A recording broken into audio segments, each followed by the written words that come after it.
Gotta wait for it to pop up. And it is there. Oops. I don't know why that was unmuted. Odd. Whatever.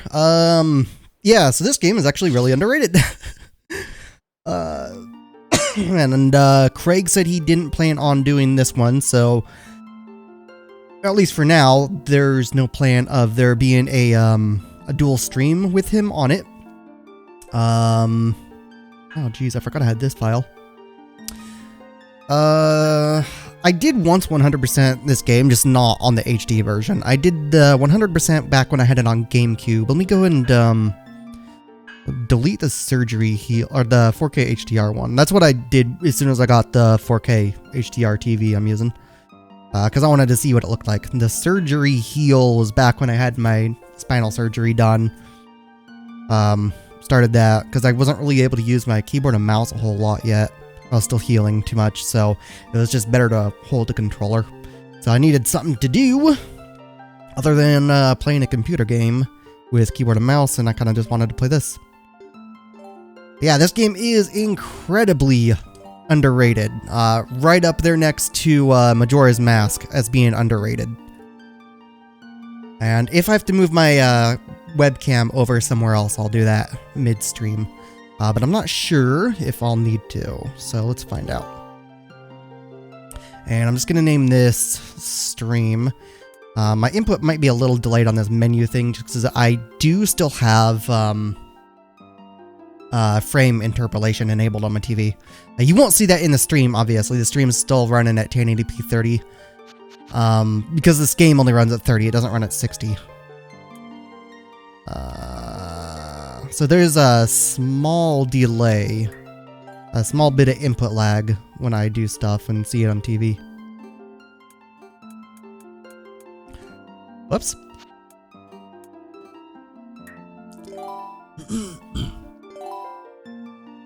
I'm just gonna use normal mode, not hero mode. I do also have the Wolf Link figure, or amiibo, whatever the fuck, but I'm not gonna be using that. And I am going to be skipping the cutscenes. There's nothing wrong with the story, actually. Sometimes, every once in a while, I might not skip the cutscene. I might just sit through it. Because, like, the story of this game is actually just... It's decent. It fits. It's rather calm.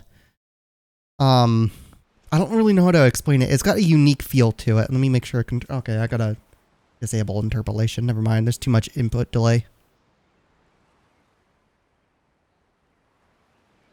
Well, maybe not too much. Let me, also got to adjust my, how do I get to collection save? Gotta adjust the, Y-axis, I think. So lock on type. I'm gonna not have that on hold. I'm gonna make that switch. Should just say toggle, whatever. I might switch that back to hold. Camera type, let's invert, not horizontal, invert, vertical. Rumble on, motion off, and brightness is fine where it is. Brightness doesn't really matter a whole lot in this game in most areas. And let me check that. Yeah, that's a bit better. The camera is a little bit odd. I'm gonna get fucked around by that mentally. Because I do like looking down with up and up with down. But it'll end up being all weird because the way the camera works is awkward. It messes with my head on this and on Wind Waker. And actually, it looks like maybe I can leave that on. Let me see. Yeah, I guess I can leave it on. It just feels like there's a little bit too much of a delay before there's motion when moving the camera a little bit, but it shouldn't be an issue.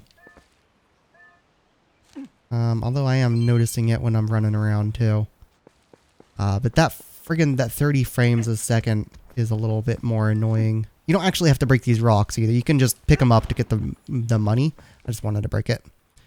And when you're a wolf, you don't have to pick it up. You just roll it to move the rocks aside. So you basically go over to pick it up and ends up... oh, whoops. Wrong way. You basically go over and try to pick it up and it'll roll it. Forgot about that. my TV will do this weird little thing. So when there's a motion when I'm running forward, the rupee count in the bottom right corner, which is actually kind of hidden by the watermark. Oh well. Where did I put the other camera side on there? Or the camera on that side? Let me see here something real quick. On the right. Oh no, then it would just cover. I could move that out of the way. There's nothing. Oh, the mini map is on the left. Let me swap to middle webcam then. Oops, I forgot to disable left. Do that so you can see the mini map on the left. Then I'm also going to adjust the position of the watermark there so it's not covering the rupee count. Real quick, just give me a sec. Oops. So move that out of the group. I don't know if they fixed that weird bug. And out. Moving it right there. Wait. Here's the, okay, the thing above is right above, right there. So I guess I'll put it right there. And copy. Move it back. And check webcam left. Paste that in there. And remove that. And if you see webcam left, you'll see it's position there. It's in the same spot. That way, if I need to swap, I can. But I've got these are all three of the positions I have for the camera. So that's the right one. It would be covering that. I can't really move it up any higher there because there's something that's right above the camera there. So I'm gonna have to use the middle left one there. Just so it's not hiding anything on the screen. Alright. And you can actually use the gamepad. I think there's a button to control it, isn't there?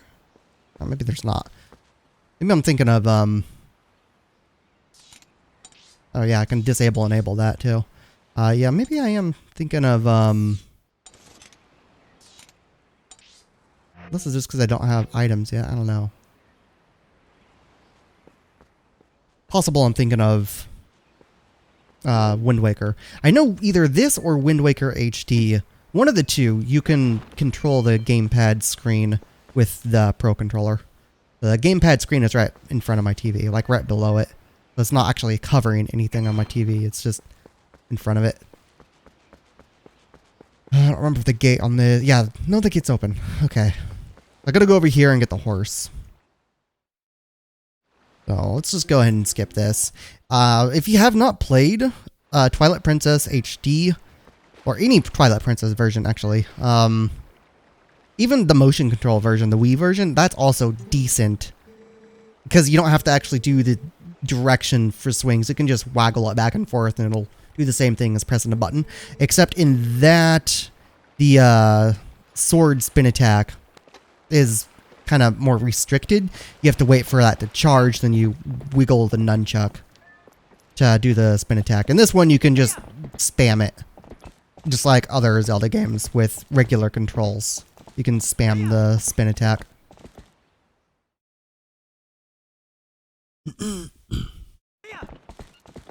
I need to get a sword before I can show you that though. You start with a wooden sword in this one. This one is basically, I remember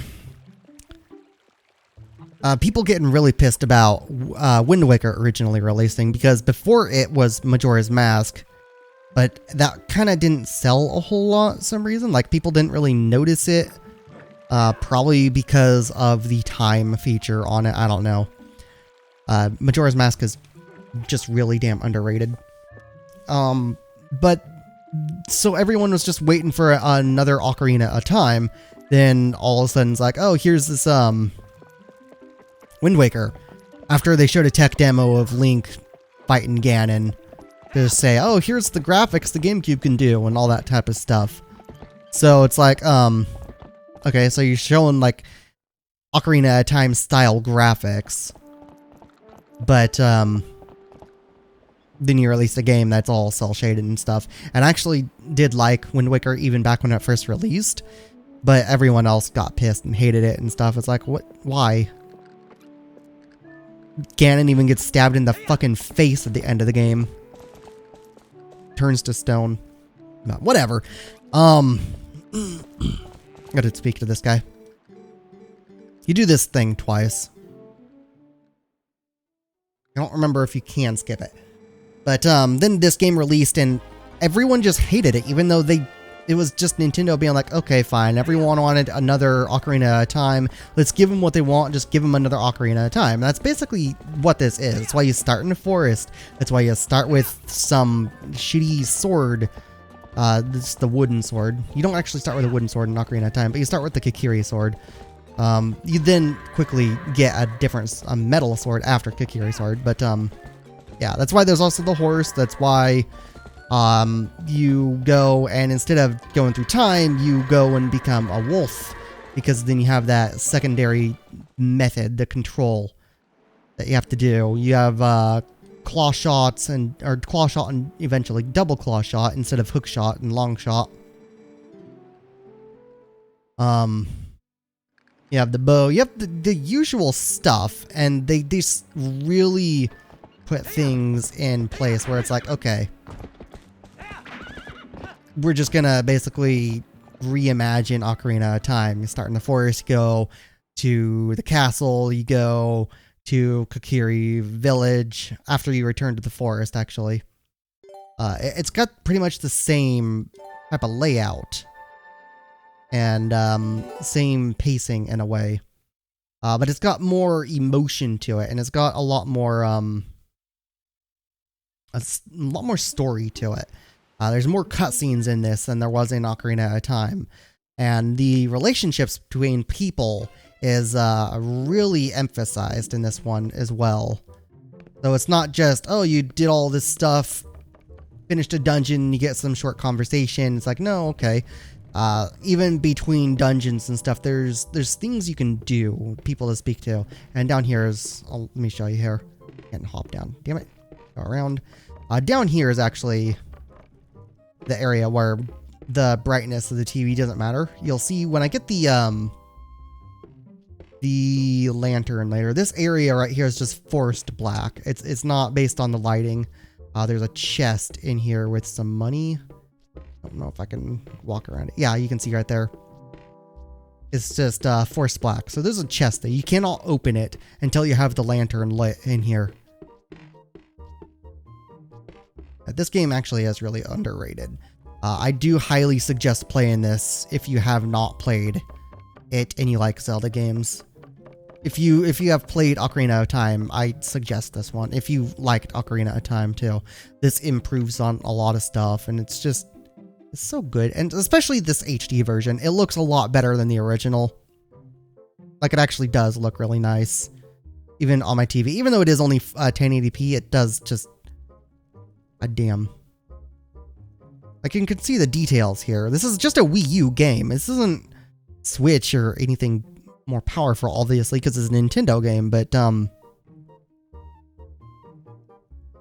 it is just has that same feel that you would have in Ocarina of Time. The textures and all that are really neat, and it's just, it fits. I got to start off at this this area here, the village I'm in, similar to Ocarina of Time as well. There's little things to do. Instead of Ocarina of Time, where you go around, you collect money, get the shield and the sword, then you go to the first dungeon. This one, you spend more time with the people. So there's some fishing you have to do. There's these kids you got to speak to, and a bunch of other stuff. So the first thing I have to do is actually go get the slingshot, because you don't get that in the dungeon, you buy that. The slingshot is later replaced with the bow, and unlike Ocarina of Time, you actually get to use all the items you get throughout the entire game. So yeah, if you pick these up, he's also gonna yell. I don't want to speak to him. These ones you do have to throw in order to... Oops. In order to get rupees out of. So it's just the rocks where you have to pick them up in order to get the rupees. Try and throw them away so he doesn't yell at me. If you throw close to him where he can see, then he'll yell at you for wasting food.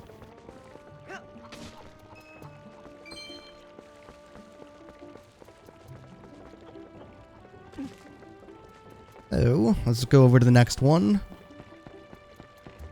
Throw that down right there. Pick up the next.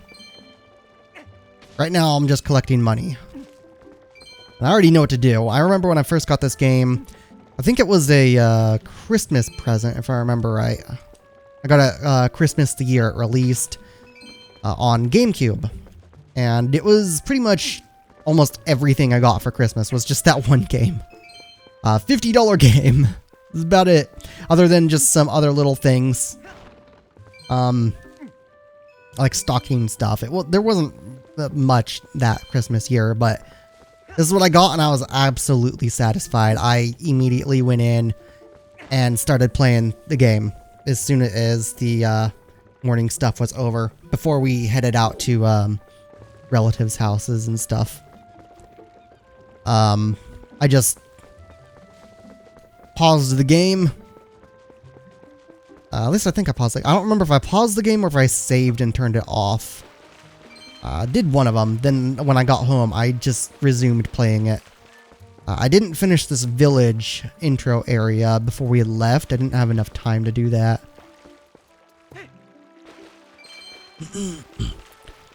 But I then just went through and just every day I just kept playing it and 100% it because it was just exactly what I wanted.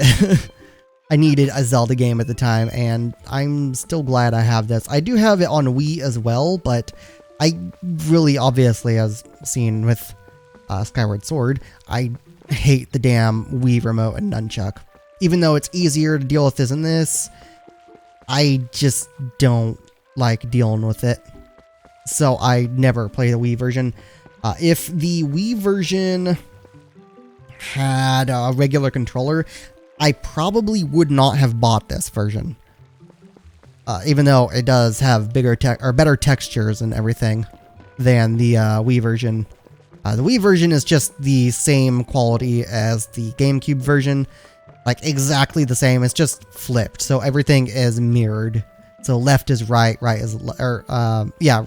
Everything on the left is on the right instead of the way it is now. So when I went over to get Epona, or the horse or whatever, to speak to that chick, Epona, whatever the fuck, is the horse's name. Whenever I went over to get to the horse on the Wii version, instead of going to the left, you had to go to the right. And yeah, I don't remember if there's rupees over right in this spot. Is there?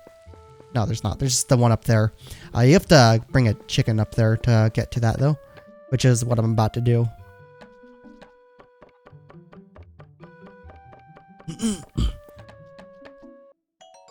And that is also an annoyance in this game. I don't remember if this version of it, the HD version, I don't remember if that one's fixed to where it won't show that pickup animation after every save is loaded, or if that's retained throughout every save load. I know it shows it at least one time per save. Undo a button on the pocket of my pants. I always leave one button undone on this pocket, on the pockets on the left and right side of my pants. Yeah, I forgot what I was saying.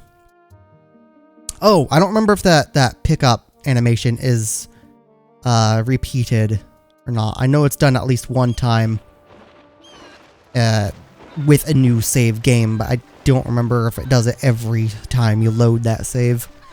So originally when I got this game, I was trying to throw the bird at the rupees every damn time.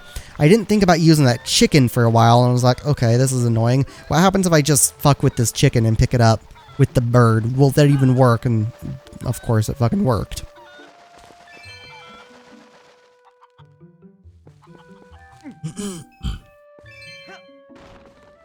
Alright. There is another spot I need to go and use a bird at, and it's actually up with that guy. He's probably going to start speaking to me as soon as I climb up there. But the guy who told me to Z-target him. I'm going to go right up here. Is he going to speak? Yeah, he speaks. Talking about the cat. The cat's looking at the water for a fish.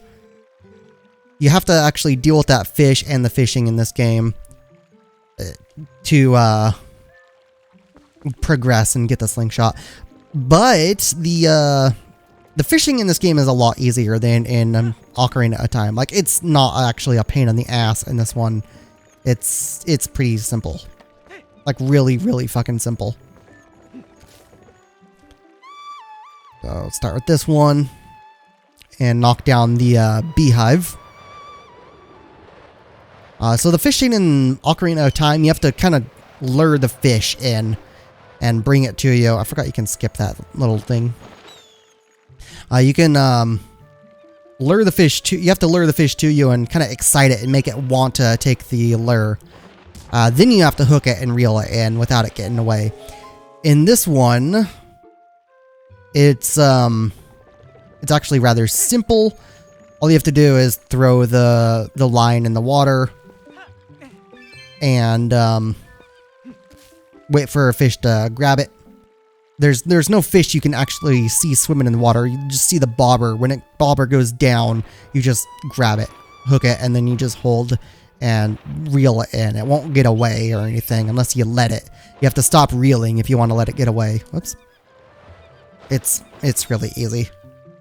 And there's only 2 spots in the game where it's actually required. There is one fishing minigame, but I think all that gives is maybe a piece of heart.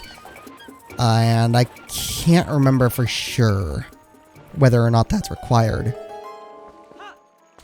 Or whether or not that actually gives just a piece of heart or whatever. It might just be money, but whatever. I'm not going to be doing that fishing minigame. And this thing as well, the first time I went through the game, I actually walked alongside her this entire time, but you don't have to do that. You can just take it and run all the way over here. Right up, and then it'll activate the cutscene.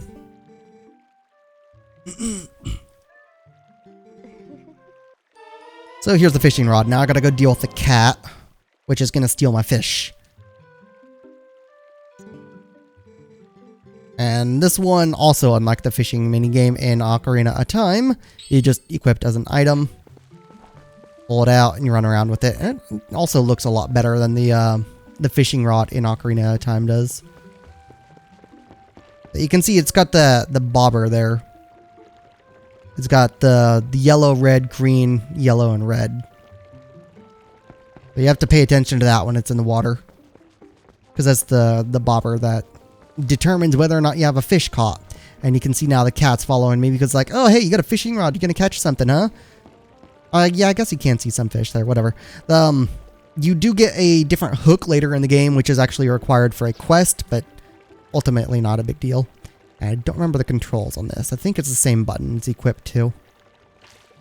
Oh, whoops, I fucked up. It's gonna take me a sec to figure out the controls because A is obviously quit. Oh, okay, there. Yeah, you say you press the same button. You can still move it around, but very simple to catch. That's all you have to do. It's done. And then there's a little collection log thing you could fill out if you really want to 100% it. There's some bugs you can find later in the game that you can turn into some little girl for money. I will be doing that, sort of. Not all of it. I'm only going to be doing as much as I need to get the magic armor, just for the hell of it. The magic armor is effectively useless in this game, though. Because, it takes a hell of a lot of rupees every time you get hit. And, once you're out of rupees, that magic armor then turns into basically like the iron boots and just slows down your movement, and you can't really move worth a damn with it on. You can't really dodge attacks, whatever. You have to do a lot with the money in this game to get the magic armor too. You have to donate a lot of money. So the game also throws a lot of money at you. I should have enough money now. Well, I forgot to go up to that tree on accident. Whatever, let's go and grab this first. There we go. Now I have half a bottle of milk, which is just 1 dose, and a slingshot. So I'm done here. Never have to return to this little area ever again. And I could shoot down the hive. No, it's still gone. Okay, good. So I don't have to shoot it down again. You could shoot down the hive with the slingshot, but if you're too close, then the bees will chase after you and sting you, and you have to then jump in the water. Even though in real life, if you go and jump in the water to try and escape, I don't remember if it's bees or if it's wasps or if it's hornets. One of the three, they will actually wait you out if you piss them off enough. So jumping in water isn't actually a good idea. They'll just wait for you to get out of the water and then they'll sting the shit out of you. It's probably hornets that do that. Whoops. Climb up, fucker. There. Doing this a little bit trickier with the frame rate interpolation on my TV turned on. Because I'm using delayed visual information a little bit. There's just that input latency. And again, the roll right when you hit the ground option you can do in Ocarina of Time to effectively negate pretty much all fall height. If you time it right, is also in this one as well. If you time the roll on impact correct. If you walk towards that, then instead of using the horse, if you walk towards that, then it'll make you stop a goat. It's similar to the Goron thing you're going to see later on in the game when I have to go up Death Mountain. And let's go ahead and equip that. Oh yeah, you can also use that button. You don't have to use that though, but it makes it easier to aim. So you have B is attack, Y is item equip, X is item equip, and R is item equip.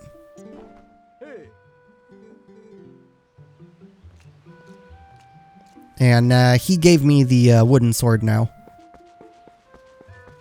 But first, I'm going to go ahead and kill that spider.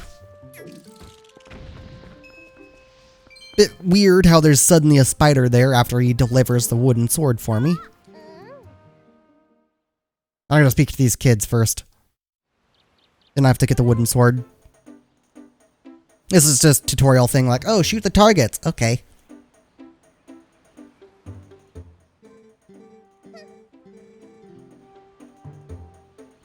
It's like, oh, you're just playing with the kids in the village, huh? Similar aiming system as in Ocarina of Time. You just, although it's easier, you just aim between the middle of 2 sticks. So right in the center, that's where you're aiming. And the seeds you shoot with it do have a type of bullet fall mechanic. So they can only go so far.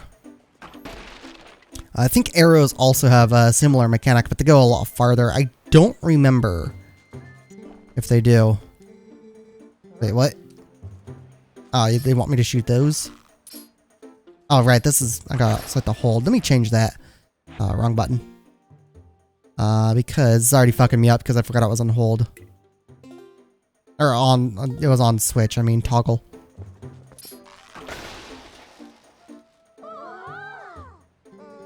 Now I gotta get the wooden sword.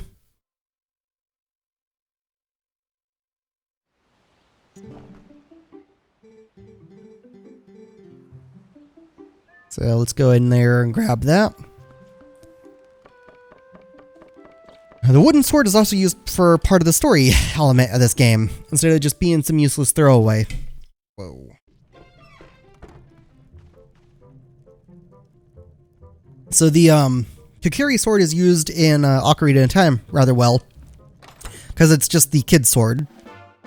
And that then makes its way over into Majora's Mask. You can then either make it the Razor Sword, or you can turn it into the Gilded Sword. Razor Sword, it looks better than the Gilded Sword, but it can break, whereas the Gilded Sword does not break. And I think they're the same damage too, but whatever. The Gilded Sword is also more of a pain in the ass to get than the Razor Sword. That is worth getting. In this, the wooden sword you start with, instead of just being some introductory, here's an item you can use to do some stuff and actually kill stuff. Because, you know, swinging a piece of wood at enemies is a smart thing to do when they're using metal weapons. And that little pause there is not actually a game frame rate issue. That's a stylistic choice they did.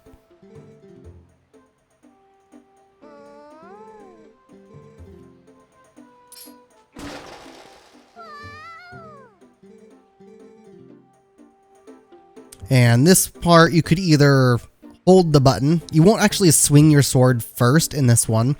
Or you could rotate and swing like that. So I'll show you the regular one in a sec. After this little tutorial crap is done. Whoops. Because getting your sword out doesn't actually make you attack. There is one attack you can do, which I might end up using a lot after I get it, where you have the sword sheathed. Then you walk up to an enemy and you press a button and he'll spin around, pull the sword out, and kill the enemy in one strike. It's really goddamn helpful. It's kind of overpowered. But this game does eventually have effectively the same type of attacks for the most part as Wind Waker, just like minus the retaliation stuff. So for the spin attack, if you hold it, you just press and hold the button. He won't strike like in Ocarina of Time like that. That was me doing a double press. You press, then hold. Or you can press and hold and yeah. Then infinite spin attack, you just keep rotating and pressing. Pretty easy to do. Just like Ocarina of Time. And there's no limit to that. The Wii version, there is a limit because you can't rotate and press. You have to wait for the thing to charge. So for this, I have to go this way to chase after the kids. Because they ran off and chased the monkey. There's the first of them. I don't have to speak to them. I'm just going to continue forward. There's the second one.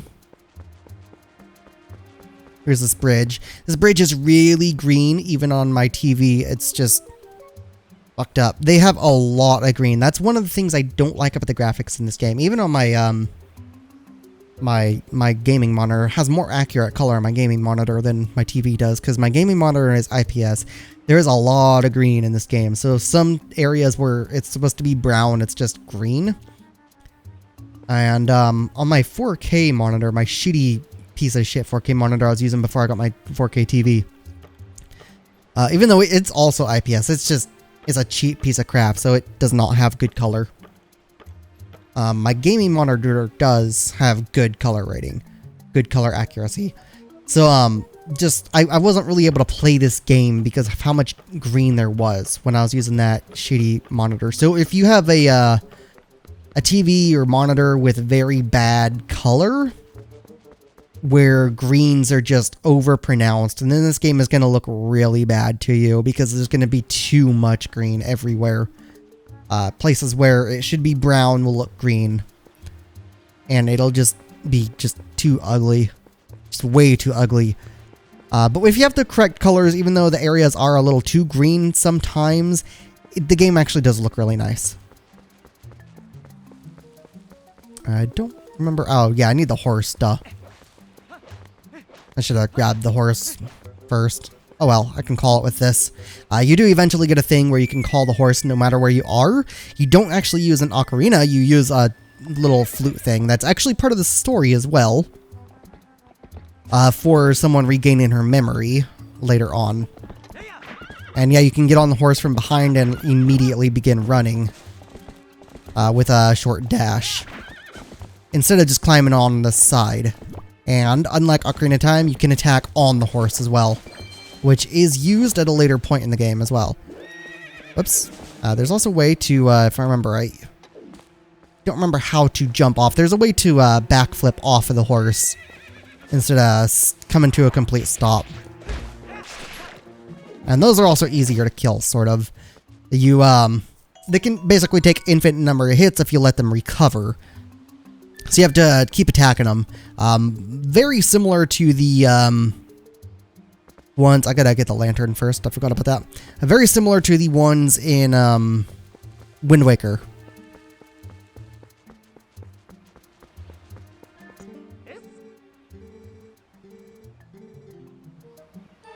Lantern acquired.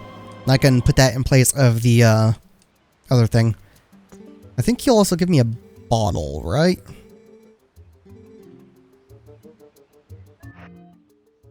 But this here, at some point he'll give me a bottle at least.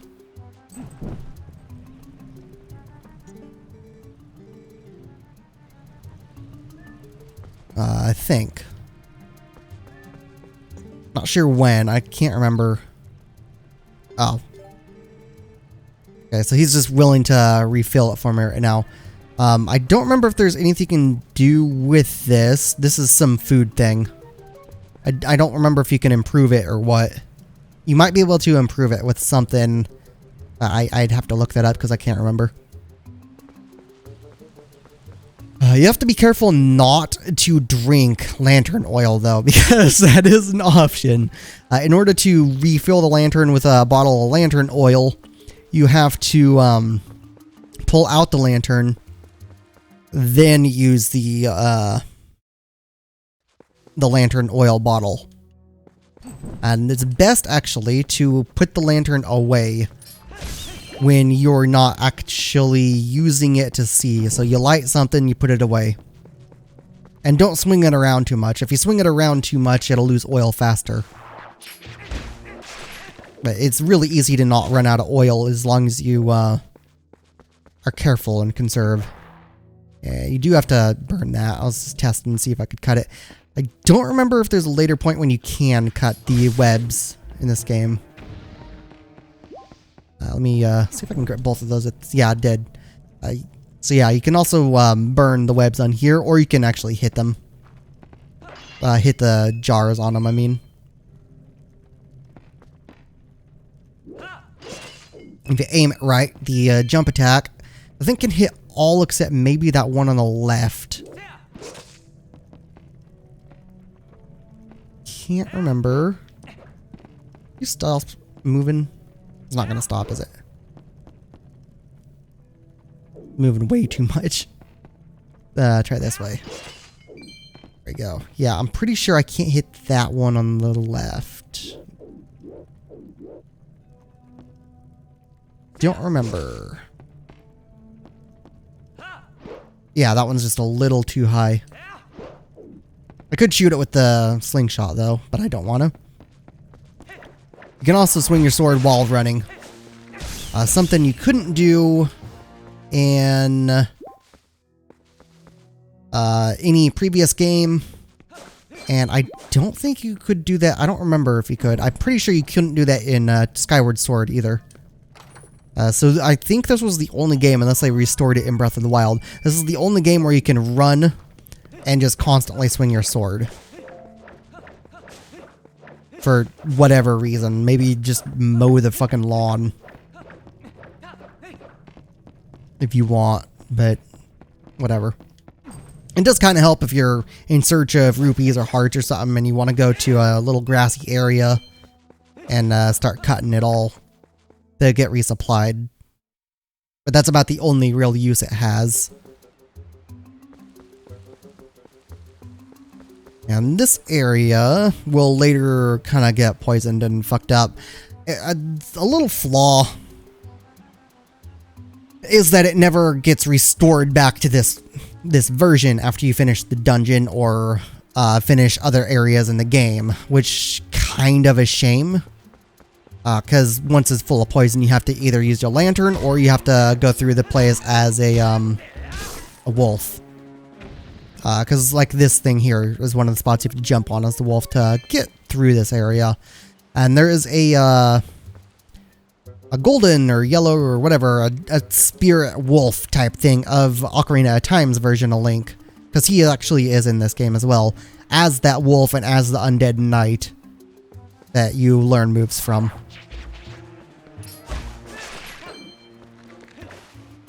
Which is really cool. Yeah. I didn't know who it was when I was growing up as a kid. When I got the game on GameCube, I mean. But I also didn't know who it was even after then, but Nintendo apparently confirmed, like, yeah, it's actually a Link from Ocarina of Time. Like, oh, really? No shit. Yep.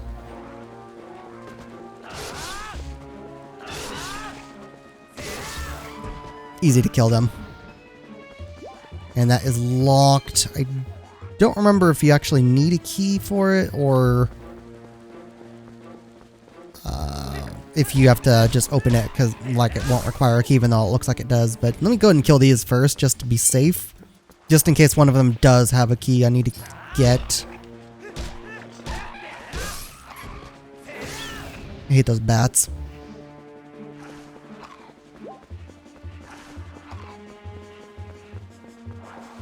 I'm not sure what L does. It's L in the corner there. I was pressing it to see if it would do something with my gamepad, but it didn't do anything. Not sure why. Seems like it should. Let me see something. Hold on.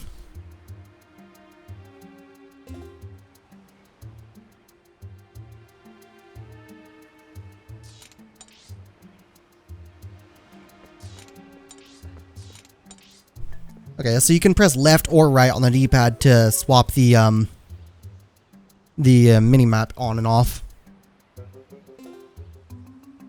Just leave the gamepad on the mini-map.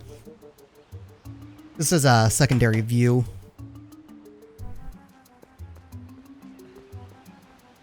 Swapping items on the gamepad is easier if you have it readily accessible in front of you, but I have mine sitting on top of my Blu-ray player right beneath the TV.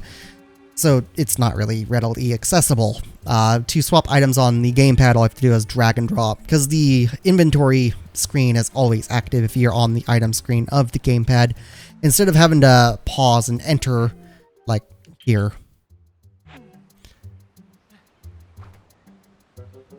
That's weird. I already put it away when I did that. Why? I think ZR is actually to block when I get a shield. Unless that's L. I'm not sure. I could have sworn there was a way to swap back and forth between the items and minimap screen. I'm probably just thinking of Wind Waker HD. It's been too long since I played one of these. Part of the reason why I kind of wanted to... Yeah, this is going to require a key. So I gotta find the key. I don't remember where it is. Might be in a chest somewhere. If an enemy doesn't drop it.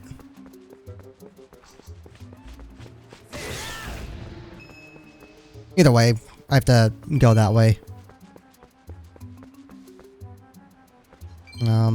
There's another way into this place, and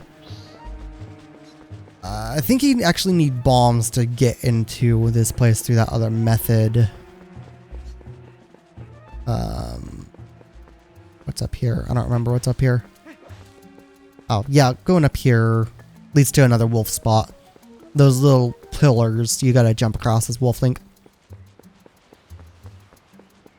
The Wolf Link weird platforming thing is pretty automated. It is possible to fuck up if you go too fast, so you have to be careful. Because for some reason the game just is weird, and it's like, oh, let's let them fuck up if they go too fast or press the button too fast. So you just have to wait on Midna. Which is basically this game's version of Navi, but less annoying. It doesn't yell at you all the time. Where's the key? What am I forgetting? That doesn't seem right.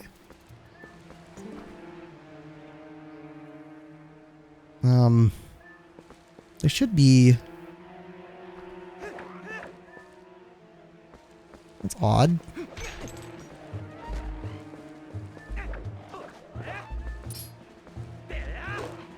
Huh. Unless they weren't supposed to spawn on that side some reason. Because I could have sworn, like, if it required a key, it was gonna drop from the 2 I already killed.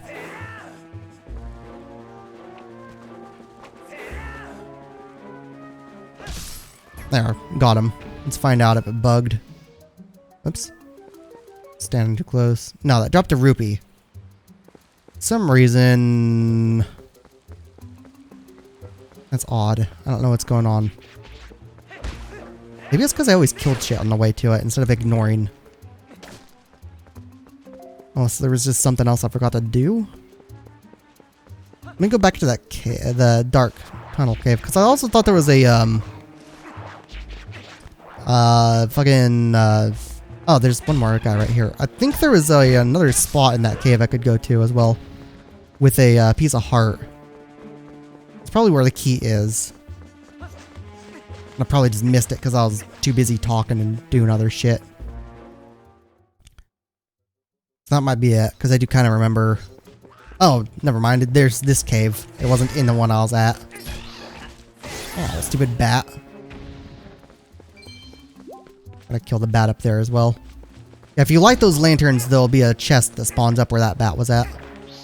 Oh, fuck you, bat. I'm dealing with a little input latency here because I'm using interpolation on my TV. Fuck off. Stupid jerk enemy. Yeah, so here the key is. That's what I was forgetting.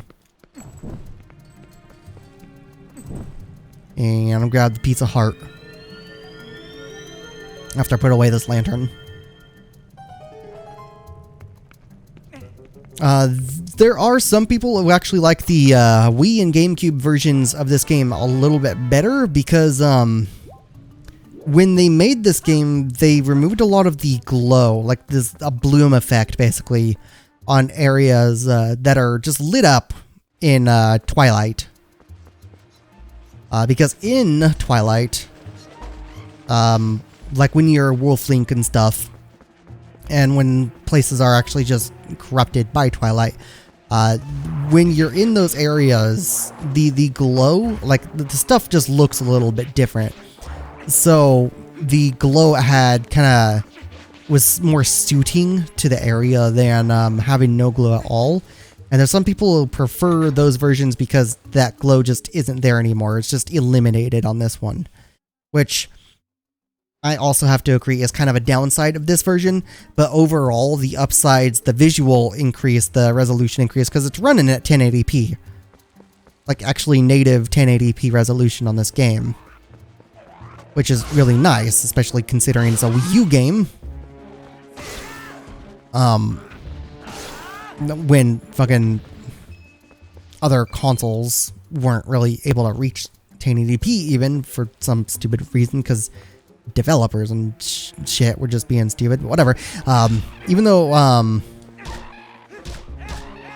it misses that glow. You still have much better visuals overall. So this, you could go in. There's just this bird. It's basically the honor system. Don't break the honor system in this game. I don't remember what happens. I think if you break the honor system, then you can never get from this shop ever again. But pretty much, you go in, you fill up your bottles. The sign says how much you have to pay each, right? Or you have to look at it. Let me see. Check. Okay, each one, it'll say. You have to look at it, check. If you fill one red and one oil, I think that's oil. Yeah, if you fill one red and one oil, or if you just fill your lantern instead of one oil and one red, you just add them together. If you fill 2 oil or something, then add the 2 oil for 40 instead of 20, because 20 times 2. Then you have to drop the money in this box. So make sure you just have enough money for it before you do anything in there, if you use it. But ultimately, you shouldn't need to. It's kind of useless. And this spot is another wolf spot for much later in the game when you go to get the Master Sword. That's why you can see areas down there. Right up here is actually the first dungeon, but we're not going into the first dungeon just yet. There's still some other things to do before that. So the first is to go over here and kill this bitch and the other one. All these enemies will be a lot easier to kill when I get a metal sword. Then they'll be a lot easier to kill when I get the instant kill attacks. Because when they knock them down, you can then do the instant kill, like the jump stab execution attack. Then later on, obviously, there'll be the quick draw instant kill attack, which will make it a lot easier, because then you don't have to worry or don't have to rely on knocking them down to get an instant kill. You just put the sword away, pull it out for strike, instant dead. And can't skip this one.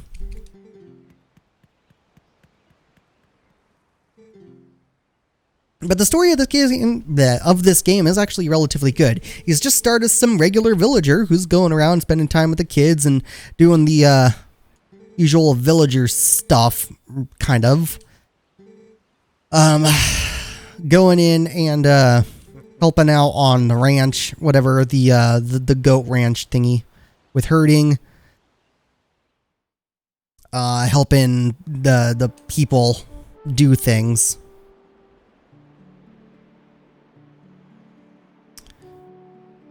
And basically just learning to adult in a way is pretty much the whole premise of the story for Link.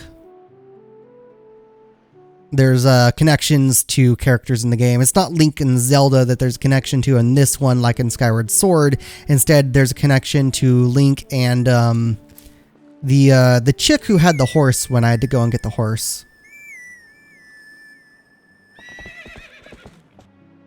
And she's also the one who loses her memory and has to have it restored. And this is the last time I got to do this thing. The only things in this game, and this one's also timed, but that's just for your record. If you do it under a certain amount of time, I think you get a piece of heart or something. I don't remember. These things can be kind of a bitch sometimes, though. They don't always like to do as you want them to. So the best thing to do is just weave back and forth like this.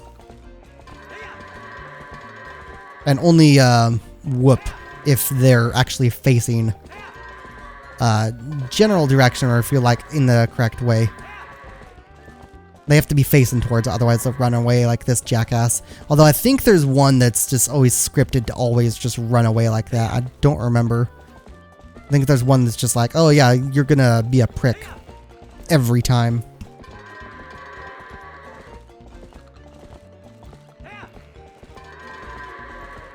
But they're sort of annoying to deal with. You don't have to do this. There's no real limit of time you have to get this completed within. Pretty sure it's just, oh, do it within a certain amount of time for a piece of heart. And they're just being jerks to me right now, so it's taken too goddamn long. I don't remember what the time is you have to get it under in order to get the reward. But anyways, now you can leave. There's other little things you can run around and jump over, but you don't have to. You can just run out. Doesn't matter. I'm done there. That's the last time I have to go to that spot. Unless I want to return for 100% completion stuff, but I'm not doing that.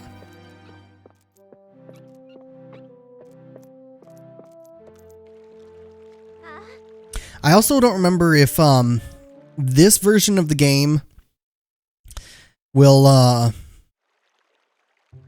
ask if you, or have you put money back if it can't actually fit in your wallet, or if you'll just take it anyways. Because I remember the original, and I'm pretty sure the Wii version as well, I'm pretty sure those had you put the money back if it wouldn't fit in your wallet. So you would have to return to dungeons later to get the chests if you needed that, or if you wanted to actually clear the dungeons of all those chests that you didn't have open. And I don't remember where I'm supposed to be going because I wasn't paying attention.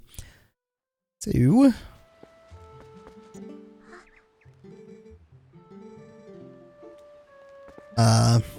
let's find out. Because I'm gonna be Wolf Link before I get to that first dungeon. So technically, in a way, the first dungeon is actually the castle to meet Zelda.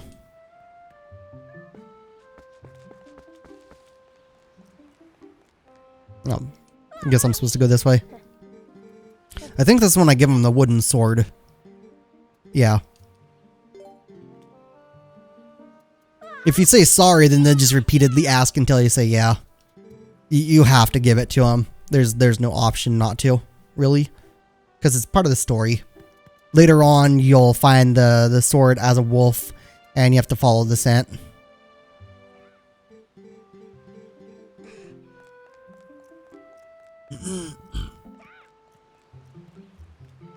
You go and, when you eventually get to Kakariko Village, you end up,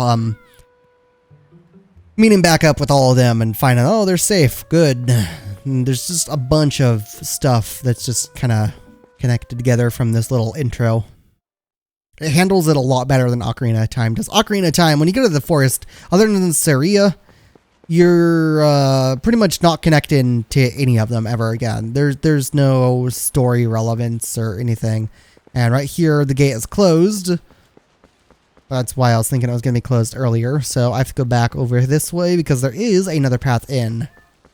And unlike on, unlike on Wind Waker, you cannot zoom into first person in order to crawl through these areas. You have to stay in third person with the camera behind him like this, which is kind of annoying. You could you could look, but you can't actually move when you're in first person like that. So if I look in, there's no movement. So it's just to look straight ahead to see what's in front of you. But it's not necessary because there's no puzzle stuff like Wind Waker has where you have to do any of that. Now I'm pretty sure that cutscene I just skipped was the one where the big orc guy from the trailers of the original version of the game. Yeah, the trailers of the original version of this game would show like he would run in and you'd have to attack him on horseback and stuff. It was given like previews, not trailers. All that. He ran in and he knocks you out. And then you get carried away. You turn into a not a horse. You turn into a wolf. And you get imprisoned. And this is where you're going to meet Midna. And the horse not the horse controls. The wolf controls are actually really good. The horse controls are a little fucked up. Kind of annoying to deal with the horse controls. I do not like them in this game. I don't know how they fucked them up. But the wolf controls are really simple. They just basically kind of controls very similar to regular Link when he's on foot, not as a wolf. And I think, yeah, let's skip that. It's just introductions. I'm gonna fucking say hi and break you free of this little chain, even though I'm leaving some of the chain still on your foot. But as a wolf, you then have some senses. There's some things you have to do as a wolf that you can't do as regular Link. And at first, for like the first half of the game or something, you do not have the option of turning into a wolf whenever you want. You have to do that later on. And even then, you can only turn into a wolf or turn back into a human when you're out of the line of sight of regular people. And right now, I can't actually use the sense, which is on the X button. I can dig if I want, so if I dig right here, it'll also tell you. You can dig in some spots. Whoops, that's not what I wanted to do. You can dig in some spots to find money. There's also areas where you can dig to crawl under and enter things.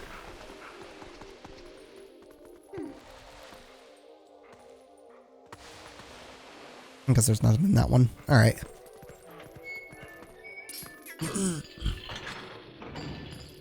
The spin attack as wolf also works. The same way. But after a bit, you will then find a another way of attacking. Midna will be like, oh, for fuck's sake. Fine, I'll help. I'll target all of these enemies you have to kill all at the same time. which then actually becomes a bit of a puzzle of how to kill them because they'll be separated and not want to all go to each other. So you have to actually, you don't have to kill all of them at the same time. You have to kill the final 2 at the same time. So if there's only 2 of them, you have to kill them at the same time. If there's 3, you have to kill at least 2 of them, or at least the final 2 at least. Why did I say at least twice? Whatever, at least the final 2 at the same time. The first one can be killed separate. So you have to figure out which ones you want to kill first and so on when you get the different attacks out. And it will be Midna. Basically, you charge up the spin attack. You have to charge it up. You can't just rotate and spin. You have to charge up the spin attack, and Midna will release like this range around you. Then you release it, and you'll dash towards all of them.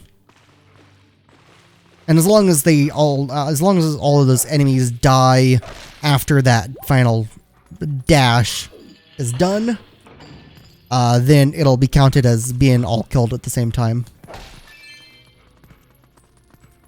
It's actually better to use that attack than it is to attack them in the ordinary way because for those specific enemies, when you attack them, you jump on, you grab, hold in a way, and you just start biting them for a bit, and it just takes longer because then you have to do that 2 or 3 times in order to kill one of them instead of the charged up attack. Whoops.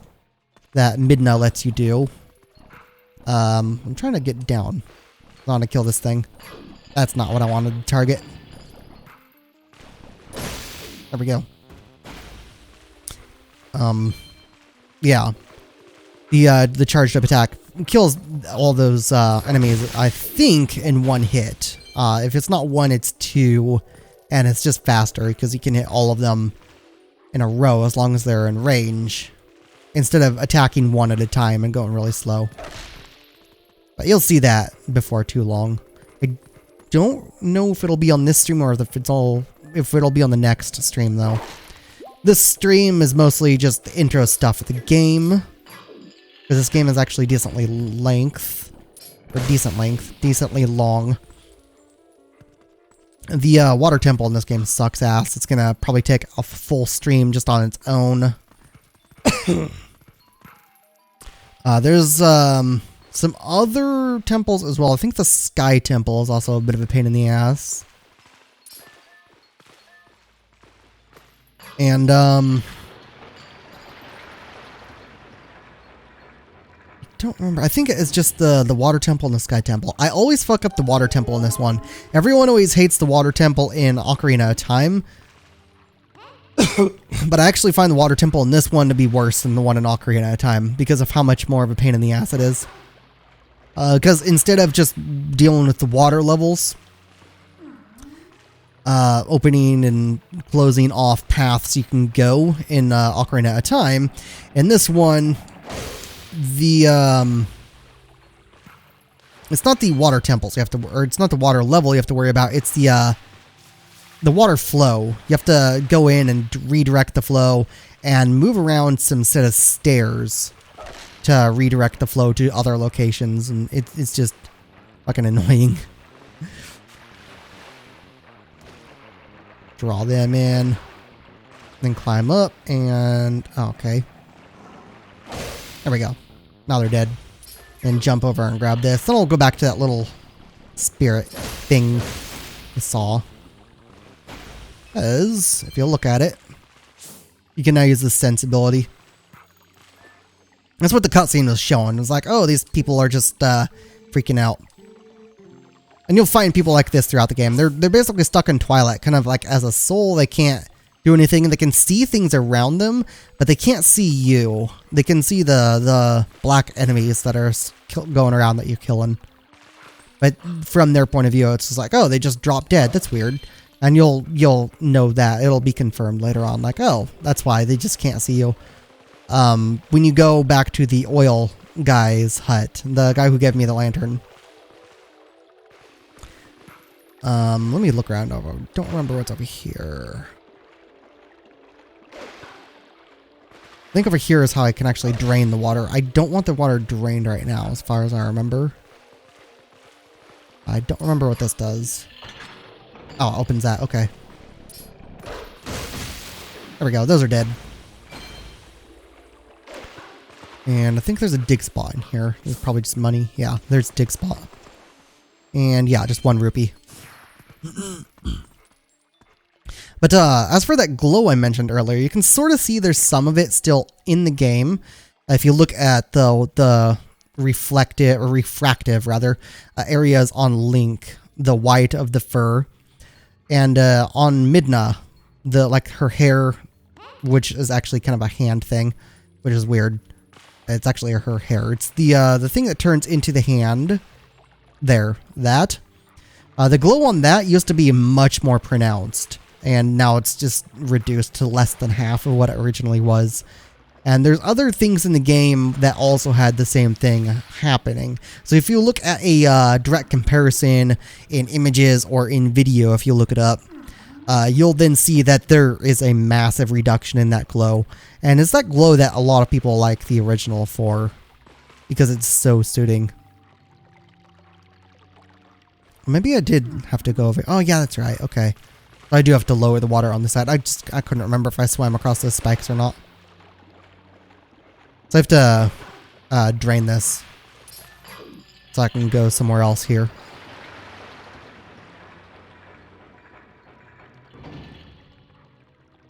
But there is just a lot more to this game than people give it credit. It's really damn good, and it's the one that I always have to suggest people play if they haven't.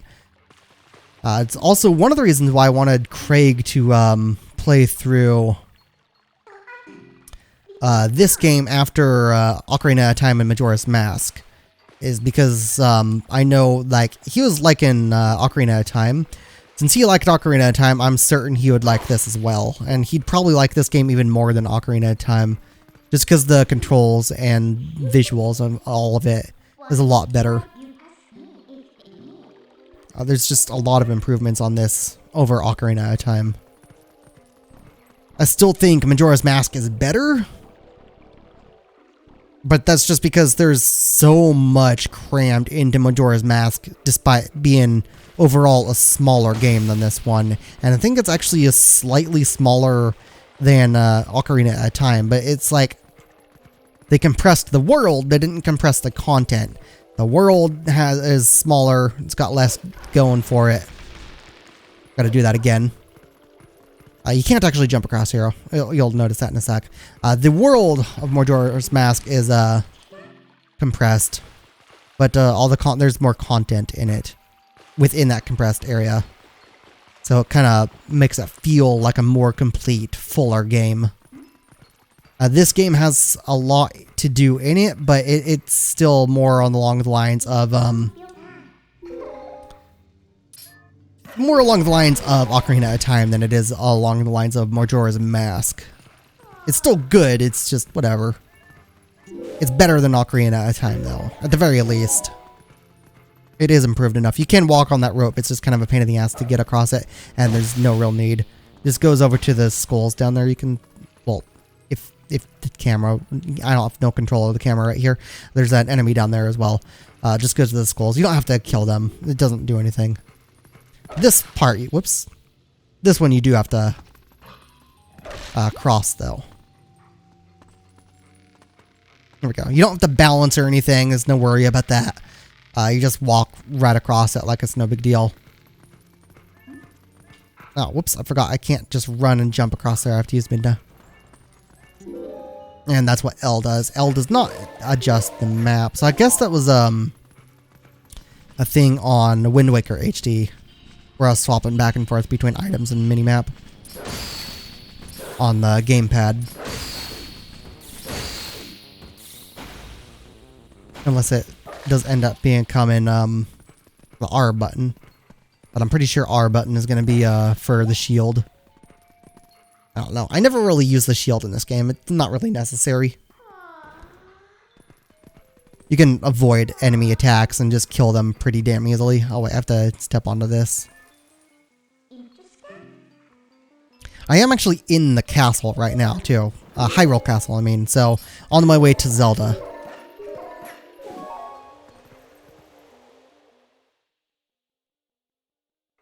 There's also a Zoro's Domain in this game. And unlike in Ocarina of Time, when Zora's domain gets frozen, or yeah, it's frozen when you first get there. It's frozen there. You have to unfreeze it at some point. It stays frozen at the end of Ocarina of Time. Like, as Adult Link, it's just, it never unfreezes, which is kind of annoying. I don't know. I'm pretty sure it doesn't stay frozen all the way over to Twilight Princess, because the layout of it is completely different than in Ocarina of Time. Oh, I can't skip this. I could do that, speak to him, but I don't want to. Yeah, so this intro stuff where she's stopping me to talk a lot, just like Navi did in Ocarina of Time, that'll eventually stop. And as you can hear, she's not like yelling at me to speak to her a whole lot like Navi. That's also not going to start happening in this game at any point. You can choose to speak to her if you want to, just like you could choose to speak to Navi if you wanted to by singing the, or not singing, playing the Saria's song. But it's not required. If you want to teleport, you could also ignore speaking to her and instead just open the map and teleport. But you can't teleport until after you can manually become the wolf. You have to come back through this area at some point in the game too. But for right now, this is the first time through. Yeah. Zelda in this game is also kind of neat. She's all locked away and stuff. Kind of actually looks visually really good. Just like graphically, I mean, and her clothing, outfit, style, all that is really neat. And I don't remember, I think I'm pretty close. I think there's just one more little section. Yeah. I just got to go up these stairs and she'll be in the room.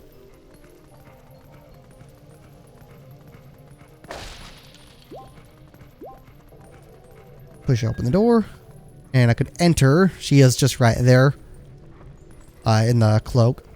This is her big-ass room with the fireplace. Whoops, don't step in the fire, Sean. Damn it, I didn't mean to do that. I wanted to look at it. Got a kind of an interesting little heat effect to it, which works really well. Especially considering it as just a Wii U game, but yeah. Oh, whoops. I didn't mean to activate that. I was going to try and walk up to her and, oh well. Doesn't matter. I'm going to let you see what she looks like before I skip it. I think I can skip. Yeah, I can skip it. So I'm going to wait so you can see her face first. I think she uncovers her head as well. I can't remember. But later on in the game, she's going to have another bit of significance, especially at the end of the game. A bit of a twist. That you wouldn't really expect. She takes on a role that I don't think she has ever taken since this game released, and I'm pretty sure she never was in that role before either.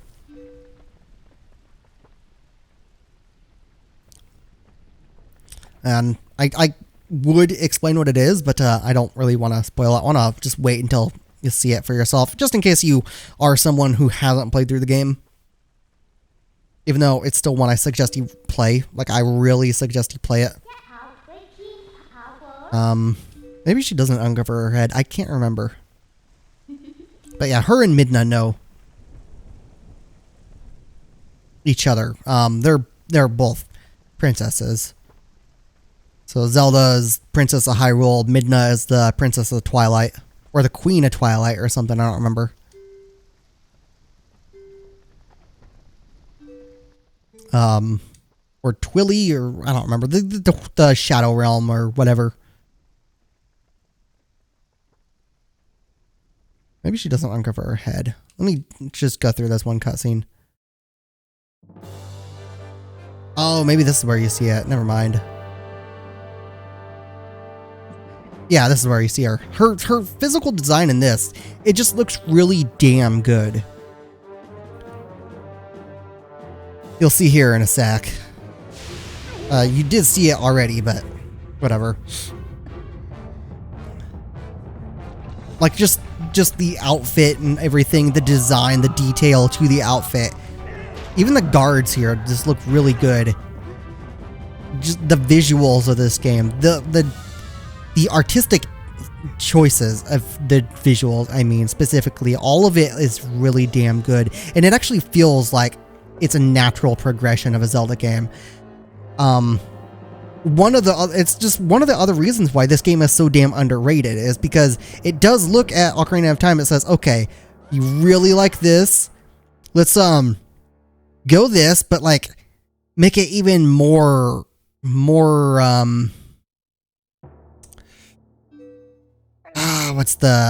atmospheric. That's the word I was thinking of. Give it more of an atmosphere and like really detail in these guards and give them these unique outfits and go in and say, okay, even their weapons have to be this specific way. And then with Zelda's outfit, go in and really detail that. Even Zant here, this is Zant. Go in and really detail him as well and just make it fit. Make it a dark game. And it worked so fucking perfectly. It's actually just incredible how perfectly it worked. So, I don't know. People who don't like this game usually get pissed about like the ball and chain. They get pissed about the spinner top ride thingy. There's a few areas in the game where, yeah, it's kind of stupid. But overall, like the visual design, the gameplay in total, this is a game I have played repeatedly, start to finish. Every once in a while, I may only play it up and through the first dungeon, but I have played this through start and finish probably about as frequently as I play through Ocarina of Time start to finish. Oh, actually more than Ocarina of Time start and finish, because Ocarina of Time I usually stop by the time to get to Adult Link. This one, I actually like this one a lot more than Ocarina of Time because it does improve on so much stuff. The visual, yeah, she does uncover her head here. The visuals of it and everything, the artistic style. You can see her little tiara or whatever the fuck that crown thing is. She's wearing her earrings, all of that stylistic choice. If you zoomed out and you saw her design, there's such a feel to it.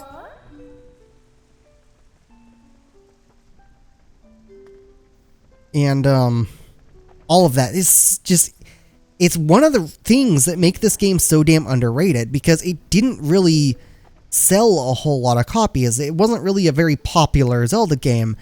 And some reason, it just like Ocarina, or not Ocarina, some reason, just like Majora's Mask, it's just some of the best Zelda games are some of the most unpopular, which doesn't really make any sense. So let me go ahead and I should be able to look around. Yeah, I can look around at her now to you get a better look. So you can see the design of her cloak. It could have just been a flat black cloak, but no, it's got these weird, like kind of an Easter egg. It almost looks like that's an hourglass lining down her. Probably a reference, if it is supposed to be an hourglass, it's probably a reference to Ocarina of Time. Like, okay, you guys want an Ocarina of Time? Fine, here's a connection to Ocarina of Time. Then you look up, you can see her hair loopy things have details on them instead of just being hair with like one or two things holding it. It's got this ornate shit going on. And then it's got something on the end there. You can see her crown or tiara or whatever the fuck has a lot of detail in it. Gem in the middle. It's got those things there. It could have just been like some basic shit or just not be there at all.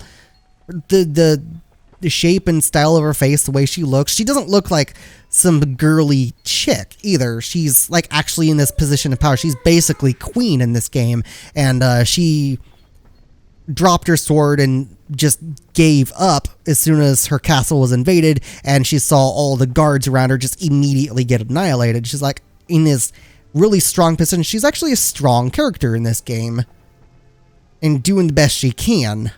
She's still got an earring. Go around to this side. An earring on that ear as well. And you can't see her gear underneath. You can see the part of her tiara or crown or whatever the fuck on the back of her head there as well. But you can't see the stuff she has on underneath the cloak, but that outfit, you'll be able to see that later on. And there's just, there's a lot of good detail to it. Just everywhere in the game is like that. You can see characters, the designs of armor and of weapons, and even the architecture. Everything in this game, it has an atmosphere that they were really trying to push. And even in the original, it's not just like this in this HD version. In the original version of this game, it had the same type of thing. You could see just when something had a lot of detail put into it. The ground tiles here as well. Got this weird little dragon looking thing. All of it has a strong atmosphere. Like, they knew what they were doing. They knew what they wanted it to be. They knew they wanted it to be a dark game.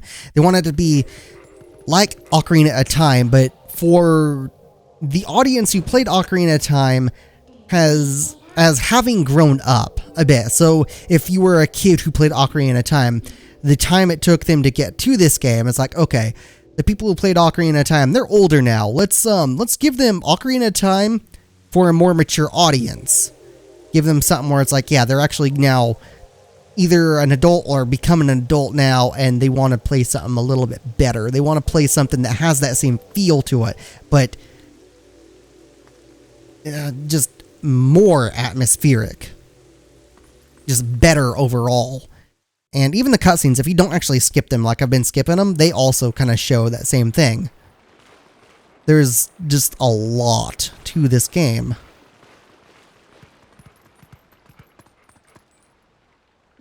And everywhere you go, you're going to find, like, there's this perfect mix. It's like between Ocarina of Time and Majora's Mask in a type of unique feel to it.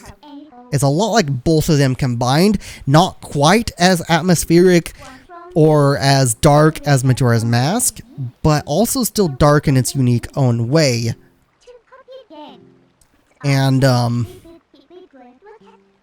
yeah, like you have to play it. If you haven't played this game, you really need to give it a shot. And if you really look at it and you pay attention to the gameplay, all the elements, the visuals, everything coming together, you can then see, like, yeah, like, also if you read the dialogue in this one, it may be worth doing, because it does focus on the characters. Like this, you could actually ignore these enemies and run through, if I remember right. I don't think you have to kill them, but if I do kill them, you'll see what happens here in a sec.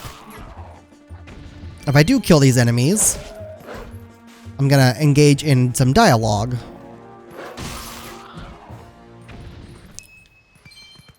So, yeah, and I can go through. Squirrel. It's all, oh, hey, you killed those things? Thanks. Because you can now speak to animals. I don't remember if you have to kill them or not. I don't think you do. But, yeah, they actually... they did a good job in this game. And actually, I really wish this game was on computer. Like, if they brought it to Steam, I would buy it. Especially if it was an even better quality version. I would get it. Like, fucking no wait. And I would not wait for a sale. I would get that full fucking price. Even if that price is 70 or 80 bucks on Steam. for at least this quality, as long as it had resolution selection options. Obviously, I'd have to have something to make it more noticeably computer version. It couldn't just be a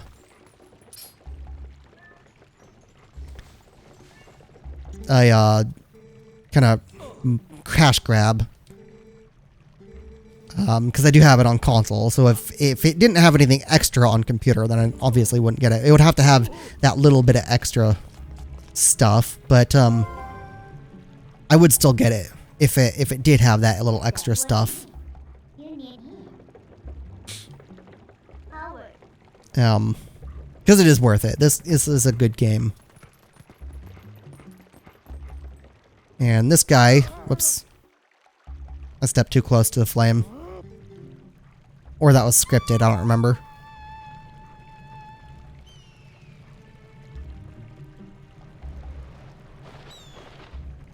I gotta get up there and scare the shit out of him so he stops attacking me with the bird. And you also gotta stay out of the water if you want to sneak around. Where is, I think it's right here.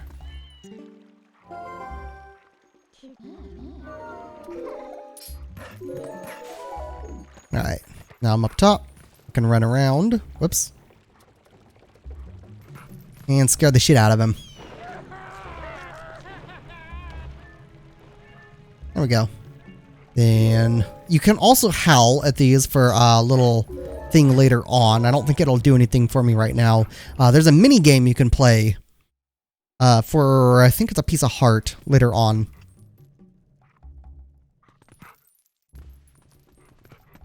And let's go ahead and destroy these pumpkins for the hell of it. There we go.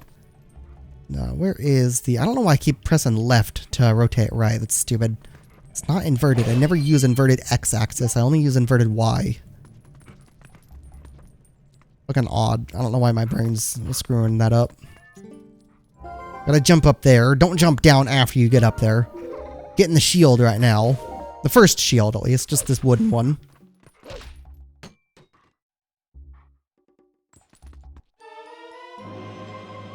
And then I gotta go get the sword.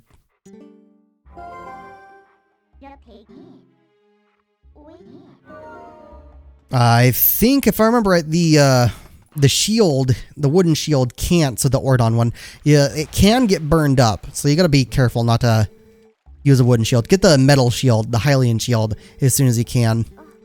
Otherwise, if the wooden shield gets burned up, you won't have the Ordon shield as an option anymore. You can never get that back. Instead, you have to get a generic wooden shield. And the animals here don't actually care if you're there, so you can actually speak to them. It knows you're not a bad guy somehow. Which, just go figure. You gotta stay out of his range of the flame, so go down around here. And sneak up around. Whoops, stay out of the light. Damn it. You can also speak to these frogs, too. If you really want to. They have a lot of design to them, despite being super tiny. Which is kind of neat.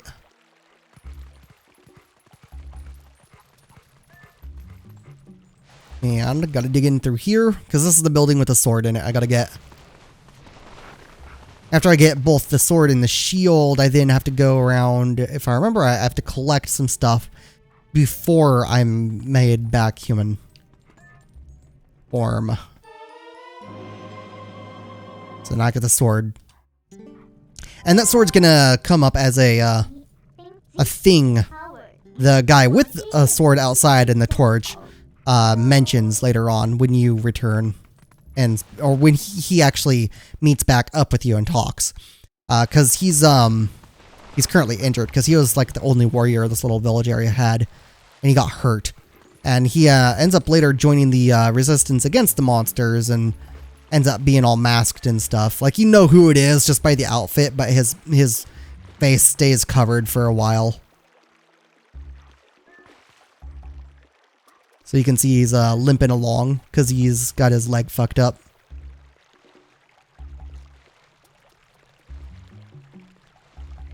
And he's still patrolling. He's got a sword and all that. You can still see.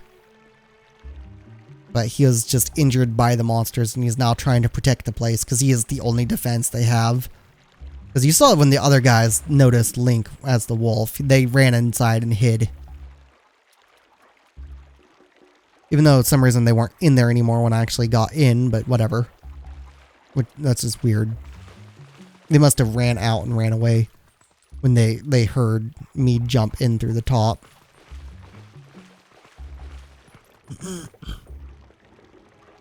Alright, that was a little oddity. But yeah, this guy will just walk back and forth. Limp back and forth along that path. So he's going to turn around here in a sec. I don't remember how far he will go, but he'll eventually turn around and he'll walk back. And you just got to stay a distance away. But now I have the sword and shield, so I can go back to the fountain I was at. And if you stand in those fountains and your health is low, you'll slowly regain health.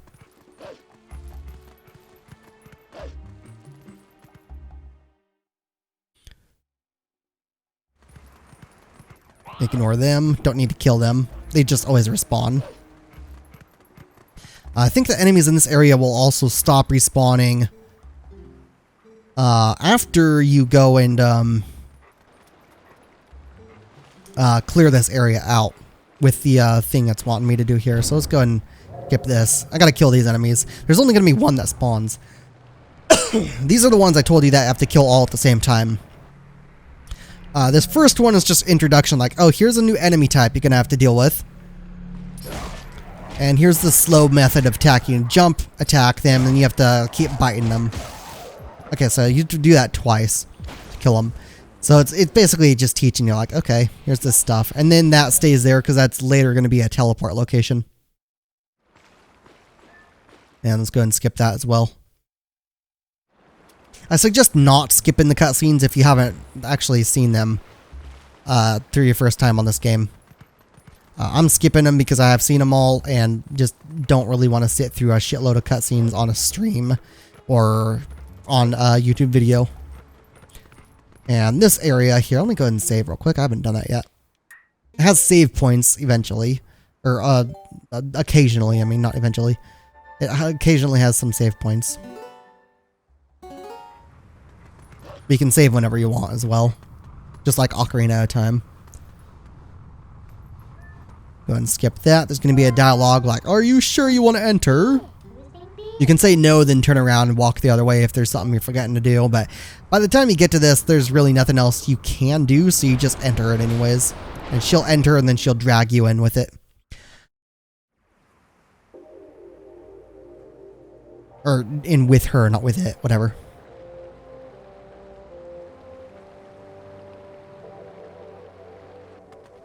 But the first thing you do for the dungeons is collect fragments for her masks she's wearing. Not the shield she's wearing as a mask, obviously. The thing she's got with the weird horn things there. That's part of a mask that she uses for a lot of fucking power.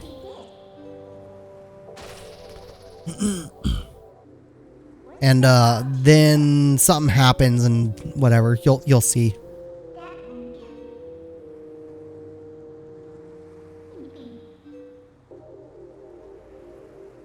Oh, wait, I can skip that, duh.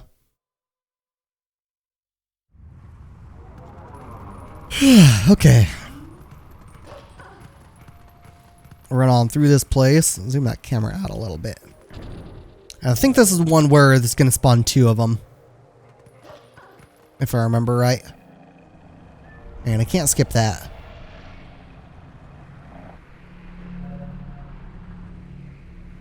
No, it spawns 3. Okay. I guess it spawns 3, so you can't accidentally kill. Although I guess you can't accidentally kill them either.